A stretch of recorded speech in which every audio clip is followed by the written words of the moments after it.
এমন আগুন যা দুনিয়ার আগুন থেকে 70 গুণ বেশি তীব্র হবে। মানুষ তাতে জ্বলে পড়ে যন্ত্রণায় ছটফট করবে, কিন্তু মৃত্যু ঘটবে না। সেখানে এমন ভয়ঙ্কর ঠান্ডা থাকবে যে মানুষ বরফের মতো জমে যাবে। সেখানে খাবার হিসেবে দেওয়া হবে কাঁটাযুক্ত বিষাক্ত জাক্কুম ফল, যা খেয়ে মানুষ যন্ত্রণায় ছটফটাবে। গ্লাসে দিয়ে তাদেরকে পান করানো হবে ফুটন্ত পানি, দুর্গন্ধযুক্ত রক্ত ও পুঁজ। হ্যাঁ বন্ধু, এটা সেই ভয়াবহ জাহান্নাম যা প্রতিটি অপরাধীকে ফেস করতে হবে। আসুন এই ভিডিওতে সেই জাহান্নামের শুরু থেকে শেষ পর্যন্ত গল্প শুনে আসি, যার প্রতিটি কথা কুরআন ও হাদিস থেকে নেওয়া, কিন্তু দৃশ্যগুলো আর্টিফিশিয়াল ইন্টেলিজেন্টের সূক্ষ্ম কল্পনা শক্তির তৈরি। ইসরাফিল আলাইহিস সালাম প্রথমবারের মতো একটা দীর্ঘ গভীর শ্বাস নিলেন। তারপর ঠোঁট ছুঁয়ে দিলেন শিঙায়। অতল গহ্বর থেকে উঠে এলো শিঙার শব্দ, ভয়াবহ হাড় কাঁপানো শব্দ। প্রথমে তাতে কেঁপে উঠল মক্কা আল মুকাররমা, তারপর সেই ঢেউ ছড়িয়ে পড়ল মদিনা আল মুনাওয়ারাতে, আবৃত করল মসজিদে নববীর প্রতিটি ইট, প্রতিটি স্তম্ভ। কাঁপল ইস্তাম্বুল, দুলে উঠল ঐতিহাসিক আয়া সোফিয়া। লন্ডনে থেমে গেল বিগ ব্যানের সময়। নিউ ইয়র্কের আকাশচুম্বী দালানগুলো গর্জে উঠল ভয়ের কম্পনে। টোকিওতে যন্ত্রপাতি ছিন্ন ভিন্ন হয়ে পড়ল। একই মুহূর্তে গোটা পৃথিবীর প্রতিটি প্রান্তে ছড়িয়ে পড়ল সেই বিকট শব্দ। আকাশের তারারা একে একে নিভে যেতে লাগলো। সেই দীপ্তিমান সূর্য ডুবে গেল অদৃশ্য অন্ধকারে, আর চাঁদ ভেঙে টুকরো টুকরো হয়ে গেল আকাশের বুকে। মুহূর্তে সমগ্র মহাবিশ্ব এক বিশাল কবরস্থানে রূপ নিল। নেমে এলো নীরব নিস্তব্ধতা। সবকিছু সম্পূর্ণ অন্ধকার, সবকিছু মৃত্যু কোলে ঢলে পড়েছে, সবকিছু আচ্ছাদিত হয়ে গেল। শুধু আল্লাহ, অবশিষ্ট রইলেন আল্লাহ। ঘোষণা আসলো, আজ কার জন্য রাজত্ব? কিন্তু কেউ উত্তর দিল না। কতক্ষণ স্থায়ী হলো এই ভয়াবহ নীরবতা? 40 বছর, নাকি 40 দিন, নাকি 40 ঘন্টা? কেউ জানে না, কারণ সময়ও থেমে গেছে, স্থানও বিলীন হয়ে গেছে। শুধু আল্লাহ জানেন এই অপেক্ষার দৈর্ঘ্য কত হবে। মৃতরা মিশে গেছে মাটির সঙ্গে, হাড়গুলো মিশে গেছে ধুলায়, চুলগুলো পচে গেছে, নখেরও অস্তিত্ব নেই। কিন্তু আত্মাগুলো এখনো অপেক্ষায় আছে। বারজাখের জগতে তারা অপেক্ষা করছে, কারোর জন্য কবরের শাস্তি, কারোর জন্য কবরের নেয়ামত, কিন্তু সবাই অপেক্ষায়। তারপর এলো সেই পবিত্র মুহূর্ত। দ্বিতীয় আদেশ প্রতিধ্বনিত হলো, শিঙায় আবার ফু দাও ইসরাফিল। ফলে ইসরাফিল নিলেন দ্বিতীয়বার গভীর শ্বাস, কিন্তু এবার তা ভিন্ন। এবার তার জীবনের শ্বাস, এবার তা পুনরুত্থানের শ্বাস। ইসরাফিল দ্বিতীয়বারের মতো শিঙায় ফু দিলেন। শব্দ ছড়িয়ে গেল সর্বত্র। পৃথিবী ফেটে যেতে লাগলো প্রচণ্ড শব্দে। এক এক করে কবরগুলো খুলে গেল। ভেতর থেকে উঠল হাত, তারপর বাহু, তারপর মাথা। হাড়গুলো এক এক করে জোড়া লাগলো। মাংস জুড়ে গেল হাড়ের সঙ্গে, চুল গজিয়ে উঠল মাথায়, চোখ বসে গেল চোখের কোটরে। প্রতিটি মানুষ দাঁড়িয়ে গেল একে একে, ধুলো মাটিতে ঢাকা, অবাক, নগ্ন, ভীত আর কাঁপছে। তারা জিজ্ঞেস করলো, কে আমাদের ঘুম থেকে জাগালো? তারপর তারা মনে করলো সেই ভয়াবহ সত্য। তারা বলতে লাগলো, হায় আফসোস আমাদের। নবীগণ সত্য বলেছিলেন, এটাই সেই প্রতিশ্রুতি যা দয়াময় আল্লাহ দিয়েছেন। এই চিৎকার ছড়িয়ে পড়ল চারদিকে, প্রতিধ্বনিত হলো আর্তনাদ। কিন্তু এখন অনেক দেরি হয়ে গেছে। ভয়ঙ্কর ভয় বিরাজ করছে সবখানে। তারা পালানোর জায়গা খুঁজছেন, কিন্তু নেই। তারা নোকানোর জায়গা খুঁজছেন, কিন্তু তাও নেই। তারপর দূর থেকে ভেসে আসছে কণ্ঠস্বর। ফেরেশতাগণ বললেন, লাইন ধরো, সবাই হাসরের ময়দানে যাও। এই আদেশ শুনে মানুষ যেন পালহারা ভেড়ার পাল। টেনে নেওয়া হচ্ছে একে একে, দলবদ্ধভাবে কাঁপতে কাঁপতে হাঁটছে। শ্বাস আটকে যাচ্ছে, হৃৎপিণ্ড দ্রুত কাঁপছে। তারা ফিসফিস করছে, ইয়া রাব্বি, ইয়া রাব্বি। কিন্তু এখন অনেক দেরি হয়ে গেছে। যখন সুযোগ ছিল দুনিয়ায়, তখন তারা নামাজ পড়েনি, তখন তারা আল্লাহকে মনে রাখেনি। এখন মনে পড়ছে, কিন্তু খুব দেরি হয়ে গেছে। এদিকে হাসরের ময়দান পৃথিবীর মতো বিস্তৃত, বরং আরও প্রশস্ত। কোটি কোটি মানুষ, অসংখ্য প্রাণ একত্রে, আদম আলাইহিস সালাম থেকে শেষ নবজাতক পর্যন্ত সবাই এখানে উপস্থিত। অসংখ্য ভিড়, শ্বাস নেবার জায়গা নেই, চলাফেরার জায়গা নেই। মানুষ ভয়ে একে অপরকে চেপে ধরছে। সূর্যকে কাছে আনা হয়েছে ঠিক মাথার উপরে, শুধু 1 মাইল দূরে। কি অসহ্য তাপ! শরীর থেকে ঘাম ঝরছে অবিরত। কেউ তাদের গোড়ালি পর্যন্ত ঘামে ডুবে আছে, এরা সামান্য পাপী। কেউ হাঁটু পর্যন্ত ডুবে আছে, এরা মাঝারি পাপী। কেউ কোমর পর্যন্ত ডুবে আছে, এরা অনেক পাপী। কেউ গলা পর্যন্ত ঘামে ঢুকে আছে, এরা মারাত্মক পাপী। তারা ঘামে ডুবে যাচ্ছে কিন্তু মরতে পারছে না, কারণ মৃত্যু আর নেই। এই শাস্তির মধ্যেই সময় অতিবাহিত হচ্ছে। বছরের পর বছর কেটে যাচ্ছে, তবুও তারা দাঁড়িয়ে হাসরের ময়দানে। 1000 বছর গেল, 2000 বছর গেল, 3000 গেল, 5000 গেল, 10,000 গেল, এইভাবে 50,000 বছর চলে গেল। তবুও তারা অপেক্ষায়। তারা কাঁদছে, ইয়া রাব্বি, ইয়া রাব্বি, আমাদের বিচার শুরু করো না এখনই। এই অপেক্ষা শাস্তির চেয়েও কঠিন। আমাদেরকে জাহান্নামে নিক্ষেপ করো, কিন্তু তবুও এই অপেক্ষা শেষ করো, আমরা আর পারছি না। কিন্তু আল্লাহ যিনি ন্যায় বিচারক, তাদেরকে অপেক্ষায় রাখলেন। কারণ দুনিয়ায় তারা তার আদেশকে অপেক্ষায় রেখেছিল। তারা সালাত বিলম্ব করেছিল, তারা তওবা পিছিয়ে দিয়েছিল, আর আজ তারাই অপেক্ষায়। এমন সময় জাহান্নামের আগমন। হঠাৎ দূর থেকে একটা ভয়ঙ্কর শব্দ ভেসে আসছে, যেন 1000 আগ্নেয়গিরির বিস্ফোরিত হচ্ছে, যেন লক্ষ ভূমিকম্প একসাথে ঘটছে। শব্দ ক্রমশ তাদের কাছে আসছে। মানুষ কানে আঙুল দিচ্ছে, কিন্তু কোনো লাভ নেই।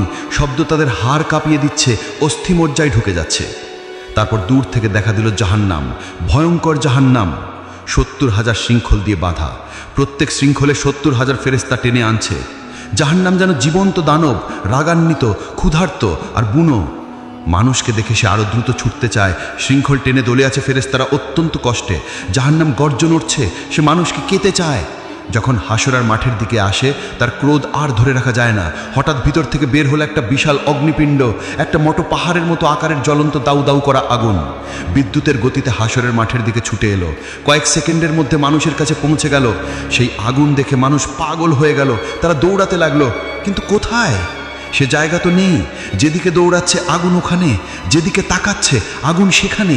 তারা লুকিয়ে যাবার জায়গা খুঁজছেন, নিজেদের মাটিতে ছুঁড়ে দিচ্ছেন, কিন্তু আগুন থেমে নেই, এগিয়ে আসছেই অবিরত। মাত্র কয়েক সেকেন্ড বাকি, এর মধ্যেই এটি পুজিয়ে ফেলবে সমগ্র হাসরের ময়দান। কোটি কোটি মানুষ ছাই হয়ে যাবে। কিন্তু সেই শেষ মুহূর্তে আসমান থেকে নূরের ঝলক নিয়ে আসবেন জিব্রাইল আলাইহিসসালাম। তার হাতে একটি ছোট পাত্র, ভেতরে স্বচ্ছ এক তরল পানি। তিনি সেই তরল ঢেলে দিলেন সেই বিশাল অগ্নিপিণ্ডের উপর। সঙ্গে সঙ্গে উঠল ঘন বাষ্প। আগুন তাৎক্ষণিক নিভে গেল, ফলে বরফ শীতল এক পাথরে পরিণত হলো।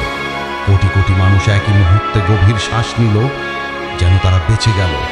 কিন্তু এটি শেষ রক্ষা ছিল না। মানুষ হতভাগ হয়ে জিজ্ঞেস করল, ওটা কি তরল পানি ছিল? কিভাবে এত ভীতিকর আগুন নিভে গেল? তখন জিব্রাইল আলাইহিস সালাম বললেন, ওটা ছিল তোমাদের চোখের জল।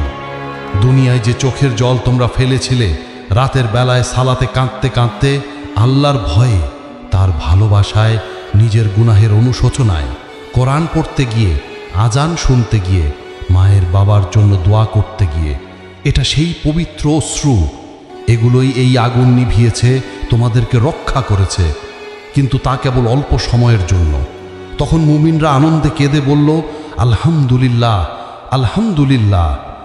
আর কাফেররা ভয়ে কাঁপবে আরও বেশি, কারণ তাদের কোনো অশ্রু নেই, ফলে তাদের রক্ষাকারীও নেই। অতপর হিসাবের সময় এসে গেল। নাম ধরে ডাকা হচ্ছে একে একে। যার নাম ডাকা হয় সে কাঁপতে কাঁপতে আল্লাহর সামনে আসে। ভয়ে হৃৎপিণ্ড ফেটে যাওয়ার মতো অবস্থা, শ্বাস বন্ধ হয়ে আসে। মহান আল্লাহ তার হাতে দেন হিসাবের বই। এটাই জীবনের চূড়ান্ত সিদ্ধান্ত। যে সৎকর্ম করেছে তার বই ডান হাতে দেওয়া হয়। সে আনন্দে বলে ওঠে, নাও পড়ো আমার হিসাব, আমি নিশ্চিত ছিলাম আমাকে হিসাব দিতে হবে। আর যে মন্দ কর্ম করেছে তার বই দেওয়া হয় বাম হাতে পেছন দিক থেকে। সে উন্মাদ হয়ে চিৎকার করে ওঠে, হায় আফসোস, যদি আমাকে বইটা না দেওয়া হতো, যদি আমি আমার হিসাব না জানতাম। তখন মানুষ ভয়ে হতাশায় মিথ্যে বলল, ইয়া রব, আমি কিছুই করিনি। ইয়া রব, আমি জানতাম না। ইয়া রব, আমি নির্দোষ। ইয়া রব, এটা আমার ছিল না, আমি খেয়াল করিনি। তখন আল্লাহ বললেন, মিথ্যে বলো না, তোমরা সত্য লুকাতে পারবে না। সব কিছু লেখা আছে, সব কিছু সংরক্ষিত আছে। তখন হঠাৎ মানুষের মুখ সিল করে দেওয়া হলো, কিন্তু মানুষের হাত কথা বলতে শুরু করলো। মুখ নেই, কিন্তু শব্দ আসে। ইয়া রব, এই হাতে সে টাকা চুরি করেছে। ইয়া রব, এই হাতে সে হারামে হাত দিয়েছে। ইয়া রব, এই হাতে সে জুলুম করেছে। পা সাক্ষ্য দিল, ইয়া রব, এই পা দিয়ে সে দৌড়ে গিয়েছে গুনাহের পথে। ইয়া রব, এই পা দিয়ে সে গিয়েছে জুলুমে। ইয়া রব, এই পা দিয়ে সে যায়নি মসজিদে, চোখ জানালো। ইয়া রব, এই চোখ দিয়ে সে হারামের দিকে তাকিয়েছে। ইয়া রব, এই চোখ দিয়ে সে নোংরা ছবি দেখেছে। কান বলে উঠল, ইয়া রব, এই কান দিয়ে সে হারাম শুনেছে। ইয়া রব, এই কান দিয়ে সে গীবত শুনেছে। জিহ্বা বলে উঠল, ইয়া রব, এই জিহ্বা দিয়ে সে মিথ্যে বলেছে। ইয়া রব, এই জিহ্বা দিয়ে সে গীবত করেছে। ইয়া রব, এই জিহ্বা দিয়ে সে গালাগাল করেছে। মানুষ হতভাগ হয়ে গেল। নিজের অঙ্গ প্রত্যঙ্গই তাকে ধোঁকা দিচ্ছে। তারা আক্ষেপে নিজেদের চামড়াকে বলল, তোমরা কেন আমাদের বিরুদ্ধে সাক্ষ্য দিলে? তারা উত্তর দিল, আল্লাহ যিনি সব কিছুকে কথা বলান, তিনি আমাদেরও কথা বলালেন। এভাবে সত্য প্রকাশ হয়ে গেল পুরোপুরি। কিছুই আর গোপন থাকলো না। সে আর মিথ্যা বলতে পারল না, সে আর অস্বীকার করতে পারল না, কারণ তার নিজের দেহ সাক্ষ্য দিয়েছে। অতঃপর প্রত্যেক কাজের ন্যায় বিচার হবে। অতি সামান্য ভালো কাজেরও প্রতিদান পাবে, অতি সামান্য মন্দ কাজেরও শাস্তি পাবে। কিছু বান্দাকে আল্লাহ ক্ষমা করলেন তার রহমতে, তার করুণায়, কিন্তু অধিকাংশই যাবে জাহান্নামে। আদম সন্তানের প্রতি 1999 জন যাবে জাহান্নামে। এভাবে হিসাব শেষ হলো। এবার আসলো বিচ্ছেদের সময়। মানুষকে লোহার শৃঙ্খল গলায় হাতে পায়ে দিয়ে ভেড়ার পালের মতো টেনে নেওয়া হচ্ছে জাহান্নামের দিকে। তারা কাঁদছে, মিনতি করে, ইয়া রব, আমাদের আরেকবার সুযোগ দাও, আমাদেরকে দুনিয়ায় ফিরিয়ে দাও, আমরা নিজেদের ঠিক করব, আমরা ভালো হয়ে যাব। কিন্তু না, অনেক দেরি হয়ে গেছে, আর এমন সুযোগ নেই। ফেরেশতারা তাদেরকে টেনে নিয়ে যাচ্ছে নিষ্ঠুরভাবে। চলো, এটাই তোমাদের জায়গা। অতঃপর জাহান্নামের উপর বিস্তৃত হলো একটা সেতু, চুলের মতো সূক্ষ্ম, তলোয়ারের মতো ধারালো। হ্যাঁ, এটাই সিরাত। তাদেরকে তা অতিক্রম করতেই হবে। কিন্তু কিভাবে? এমন সূক্ষ্ম সেতু পার হওয়া কি সম্ভব? মুমিনরা তাদের নূর নিয়ে যাবে, তাদের জন্য এটি হবে সমতল রাস্তার মতো। তারা সহজেই দৌড়ে পার হয়ে যাবে। কিন্তু মুনাফিকরা আটকে যাবে মাঝপথে, তাদের নূর নিভে যাবে, ফলে তারা অন্ধকারে পড়ে থাকবে। আর কাফেরদের কোনো নূর নেই, তারা এক পাও ফেলতে পারে না, তারা হোঁচট খায়, পড়ে যায়। বেশিরভাগ সিরাত পার হতে পারবে না। তারা হোঁচট খেয়ে জাহান্নামে পড়ে যায়, যেন 70 বছর ধরে পড়ে যাচ্ছে জাহান্নামের গহ্বরে। প্রতিটি পতন একটি চিৎকার, লক্ষ চিৎকার, কোটি কোটি চিৎকার। জাহান্নাম হাঁ করে অপেক্ষা করছে ক্ষুধার্ত দানবের মতো। সে গিলে নিচ্ছে পতিতদের একের পর এক। একজন, দুজন, হাজারো, লাখো, কোটি গিলে যাচ্ছে অবিরাম, কখনো ভরে না। আল্লাহ তখন জিজ্ঞেস করবেন, তুমি কি ভরে গেছো? জাহান্নাম বলল, আরও আছে কি, আমি এখনো ক্ষুধার্ত, আমি এখনো ভরি নাই। অতঃপর যখন পতিতরা জাহান্নামে প্রবেশ করে, তারা সম্মুখীন হয় এক ভয়ঙ্কর উত্তাপের। এই পৃথিবীর আগুনের তুলনায় 70 গুণ বেশি তাপ। তাদের চামড়া সঙ্গে সঙ্গে পুড়ে যায়, তারপর নতুন চামড়া আসে, আবার তা পুড়ে যায়। এভাবেই চলছেই আছে। জাহান্নামের আগুন মানুষ ও পাথর দ্বারা জ্বালানি পেল, ফলে এটি অকল্পনীয় উত্তাপে জ্বলে উঠল। ফলে তাদের শুরু হলো তৃষ্ণা, ভয়ঙ্কর তৃষ্ণা। তারা পানি চাইবে, দেয়া হবে, কিন্তু কেমন পানি? তাদের দেয়া হবে ফুটন্ত পানি, যা তাদের অন্ত্র ছিঁড়ে ফেলবে। তাদের দেয়া হবে পুজ পানি পান করতে। তারা তা গিলতে চাইবে, কিন্তু পারবে না। প্রতিটি দিক থেকে মৃত্যু তাদের কাছে আসবে, কিন্তু তারা মরবে না। তারা খাদ্য চাইবে, দেওয়া হবে, কিন্তু কেমন খাদ্য? তাদের খাদ্য হবে কেবল কাঁটাযুক্ত উদ্ভিদ। এটি এমন এক জাক্কুম বৃক্ষ, যা জাহান্নামের তলদেশ থেকে জন্মায়। এর ফল শয়তানের মাথার মতো। প্রতিটি গ্রাসে আরাম নয়, বরং ব্যথা আসে। তারা না চাইলেও জোর করে তা তাদের খাওয়ানো হবে। জাহান্নামের শাস্তি শুধু উত্তপ্ত আগুন নয়, এখানে আছে জামহরি, যা ততটাই কষ্টদায়ক ঠান্ডা যেমন আগুনের উত্তাপ। অসহনীয় গরম আর ঠান্ডা প্রমাণ করে যে জাহান্নামের যন্ত্রণা সব দিক থেকে ঘিরে রাখবে। এখন সবাই তার স্থান খুঁজে নিয়েছে। জান্নাতের মানুষ জান্নাতে, আর জাহান্নামের মানুষ জাহান্নামে। দরজাগুলো চিরতরে বন্ধ হয়ে গেছে, ভাগ্য নির্ধারিত হয়ে গেছে, চিরকালীন সময় শুরু হয়েছে, আর কোনো ফেরত নেই। জাহান্নামের মানুষ সেখানে চিরকাল থাকবে, চিরকাল। ট্রিলিয়ন বছর, কোয়াড্রিলিয়ন বছর, কখনো শেষ হবে না। জাহান্নামের 7টি দরজা রয়েছে, অর্থাৎ 7টি আলাদা স্তর, 7টি আলাদা দরজা, 7টি শাস্তি।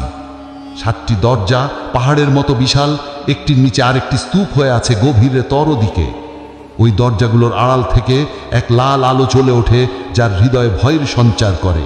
এই দরজার প্রহরী সামনেই থাকবে, চপ বজ্রের মতো, চেহারা কঠোরতায় খোদাই করা। জাহান্নাম সৃষ্টির দিন থেকে সে কখনো হাসেনি। অটল, নির্মম, প্রহরী অবিচল। প্রতিটি দরজা ভিন্ন পাপীদের জন্য, প্রতিটি স্তরে আলাদা শাস্তি, কেউ হালকা, কেউ ভয়ঙ্কর। লোকেরা জাহান্নামে দারওয়ান মালিককে ডাকবে, হে মালিক, তোমার রবকে ডাকো, আমাদের জীবন শেষ করে দিক। কিন্তু মালিক উত্তর দেবে শুধু নীরবতায়। প্রথম দরজা আকাশ কাঁপানো গর্জনে খুলবে, এর উপর লেখা থাকবে জাহান্নাম। এই স্থান মুসলিমদের জন্য, যারা ঈমান এনেছিল কিন্তু গাফেল ছিল, ঈমানদার যারা সালাত ছেড়েছিল, যারা বলতো পরে পড়ব, যারা মিথ্যেকে অভ্যাস বানিয়েছিল, যারা মানুষকে কষ্ট দিয়েছে, অন্যায় করেছে, মানুষের হক মেরেছে, যারা বলেছে আল্লাহ তো ক্ষমা করে দিবেন কিন্তু তওবা করেনি। তারা যখন প্রবেশ করবে তখন তারা কেঁপে উঠবে, আমরা কি ঈমানদার ছিলাম না? আমরা কি শাহাদা বলিনি? হ্যাঁ, বলেছিল, কিন্তু এর দায়িত্ব পালন করেনি। এখানকার শাস্তি অস্থায়ী, যতদিন তাদের গুনাহ থাকবে ততদিন শাস্তি চলবে, তারপর তারা জান্নাতে যাবে। কিন্তু ততদিন পর্যন্ত প্রতিটি ছেড়ে দেওয়া সালাত সমান একটি আগুন, প্রতিটি মিথ্যে একটি শিখা, প্রতিটি গুনাহ একটি যন্ত্রণা। আর দ্বিতীয় দরজা লাজা খুলবে এক বুনো চিৎকারে। তার নাম লাজা, অর্থাৎ এমন শিখা যা গ্রাস করে। এই আগুন জীবন্ত, এটি যেন বুদ্ধি রাখে, শিকার খোঁজে। এটি খুঁজে নেই তাদেরকে যারা ইসলামকে উপহাস করেছে, যারা কোরআনের আয়াত শুনে হেসেছে, যারা আজান শুনে অপেক্ষা করেছে, যারা মুসলিমদের নিয়ে ঠাট্টা করেছে। লাজা তাদেরকে আক্রমণ করবে, সাপের মতো লাফিয়ে পড়ে সিংহের মতো মাংস ছিঁড়ে ফেলবে, হাড় ভাঙবে, আবার তা জুড়ে দিবে, কারণ এখানে ব্যথা এক অন্তহীন চক্র। আর তৃতীয় দরজা সাকার গভীর নীরবতায় খুলবে। সাকার হলো আগুন যা ধ্বংস করে। এখানে শাস্তি তাদের যারা ক্ষুধার্তকে দেখে বলেছে আমার সমস্যা নয়, যারা ইয়াতিমকে জেনেও ফিরেছে, যারা গরিবকে উপেক্ষা করেছে, যারা সাহায্য প্রার্থীকে ফেলে গেছে, যারা শুধু আরামে মগ্ন ছিল। তাদেরকে জিজ্ঞেস করা হবে, তোমাদেরকে এই সাকারে কে সে এনেছে? তারা উত্তর দেবে, আমরা নামাজ পড়তাম না, আমরা গরিবকে খাবার দিতাম না। এখন তারা ক্ষুধার্ত, কেউ খাবার দেয় না, তৃষ্ণার্থ, কেউ পানি দেয় না। যন্ত্রণা ফিরিয়ে আনে তাদের সেই দুনিয়ার নিষ্ঠুরতা। আর চতুর্থ দরজা হুতমা খুলবে এক ধাতব শব্দে। হুতমা হলো এমন আগুন যার হৃদয় চূর্ণ করে। এখানে সোনারূপাও আছে, কিন্তু কি ধরনের সোনারূপা? সেখানে আছে আগুনে গলিত জ্বলন্ত সোনারূপা। যেসব ধনীরা ধন গণনা করত বারবার, যারা বলতো আরেকটু চাই, যারা গরিবকে বিদ্রুপ করেছে, সম্পদকে উপাসনা করেছে, তাদের শাস্তি এখানেই হবে। তাদের সোনা হবে গলায় শৃঙ্খল, রূপা হবে লোহার চাবুক। হুতামা শুধু শরীর পড়ায় না, এটি হৃদয়কে আক্রমণ করে, লোভী হৃদয়কে, স্বার্থপর হৃদয়কে বারবার গলিয়ে আবার তৈরি করে, আবার গলিয়ে দেয় এক অন্তহীন যন্ত্রণা। আর পঞ্চম দরজা জাহিম খুলবে এক ক্রুদ্ধ গর্জনে। জাহিম হচ্ছে দাও দাও শিখার ঘাঁটি। এখানে শাস্তি তাদের যারা অহংকারী, যারা দুর্বলদের উপর অত্যাচার করেছে, এমন শাসক যারা প্রজাদের জুলুম করেছে, এমন মালিক যারা শ্রমিকদের কষ্ট দিয়েছে, এমন স্বামী যারা স্ত্রীকে মেরেছে, এমন পিতা যারা সন্তানদের কষ্ট দিয়েছে, যারা মনে করেছে তাদের সিংহাসন আল্লাহর আরশের চেয়ে বড়। আর ষষ্ঠ দরজা সাইর খুলবে যুদ্ধের আর্তনাদে। সাইর হলো রাগান্বিত আগুন, যারা নবীদের সাথে শত্রুতা করেছে, যারা রক্তপাতের স্থপতি, যারা শান্তি নষ্ট করেছে। এক কথায় প্ররোচনাকারী, যুদ্ধবাজ, হত্যাকারীরা এখানেই থাকবে। এখানে প্রতিটি হাড় চিৎকার করবে, প্রতিটি শ্বাস কাজ গিলারের মতো ব্যথা দিবে। তাদের অত্যাচারিতদের চিৎকার তাদের চারপাশে প্রতিধ্বনিত হবে। আর সপ্তম দরজা হাবিয়া খুলবে এক গভীর ক্রন্দনে। আল হাবিয়া অর্থ অন্তহীন অতল খাদ, সবচেয়ে গভীর অন্ধকার স্থান। এখানে প্রবেশ করবে মুনাফিকরা। এরা সবচেয়ে বিপজ্জনক পাপী, যারা জিহ্বায় বলেছে লা ইলাহা ইল্লাল্লাহ কিন্তু হৃদয়ে বিশ্বাস করেনি, যারা হৃদয়ে বিশ্বাসঘাতকতা করে, যারা ঈমানের মুখোশ পরে কিন্তু জীবনে ফাঁকা, যারা দ্বিমুখী আচরণ করে, যারা মুসলিমদের বিরুদ্ধে ষড়যন্ত্র করে, যারা প্রতারণা করে, যারা আনন্দ করে ভাবে তারা পৃথিবী শাসন করছে। সে মুনাফিকরা এখানেই থাকবে। এই হাবিয়াতে রয়েছে বিশেষ শাস্তি। সেখানে মুখোশ চিরতরে ছিঁড়ে ফেলা হবে, মিথ্যা উন্মোচিত হবে, সত্যিকারের মুখ প্রকাশিত হবে, এমনকি আগুনও কেঁপে উঠবে। কারণ মুনাফিকই হলো সবচেয়ে বিষাক্ত মিথ্যা, সবচেয়ে প্রাণঘাতী রোগ, সবচেয়ে বড় বিশ্বাসঘাতকতা। যারা এই হাবিয়াতে নিক্ষিপ্ত হবে তারা পড়তে থাকবে চিরকাল, কখনোই তলানিতে পৌঁছাতে পারবে না, কারণ মুনাফিকের কোনো শেষ নেই। প্রিয় বন্ধু, আপনি এই পর্যন্ত ভিডিওটি দেখেছেন, এই ভীতিকর দৃশ্যগুলো দেখেছেন, এই ভয়াবহ শাস্তিগুলো শুনেছেন। এখন সিদ্ধান্ত নেওয়ার সময়। আপনি কোন দলে থাকতে চান, জান্নাতে নাকি জাহান্নামে? এটা আপনার হাতে, এটা আপনার সিদ্ধান্ত। আপনার এখনো সময় আছে, আপনি এখনো শ্বাস নিচ্ছেন, আপনার এখনো সুযোগ আছে, আপনার হৃদয় এখনো ধুকধুক করছে, আপনার আত্মা এখনো জীবিত, তাওবার দরজা এখনো খোলা। কিন্তু কতদিন পর্যন্ত?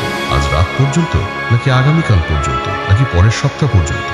কেউ জানে না, শুধু আল্লাহ জানেন। সিনায় যে কোনো মুহূর্তে ফু দেওয়া যেতে পারে, যে কোনো শ্বাসে, যে কোনো সেকেন্ডে। ইসরাফিল অপেক্ষা করছে আল্লাহর আদেশের জন্য, আর আপনি এখনো গাফেল, এখনো খেলায় মেতে আছেন, এখনো বলছেন পরে করব, পরে সালাত পড়ব, পরে তাওবা করব, পরে নিজেকে ঠিক করব। কিন্তু সেই পরে যদি আর কখনো না আসে, যদি আজই হয় আপনার শেষ রাত, আপনি কি প্রস্তুত? সত্যি কি প্রস্তুত? এই ভিডিওটি শেয়ার করুন, আপনার প্রিয়জনদের সাথে শেয়ার করুন, কারণ জাহান্নাম বাস্তব। এখানে বলা প্রতিটি কথাই সত্য, সবই পবিত্র কুরআনে লেখা আছে।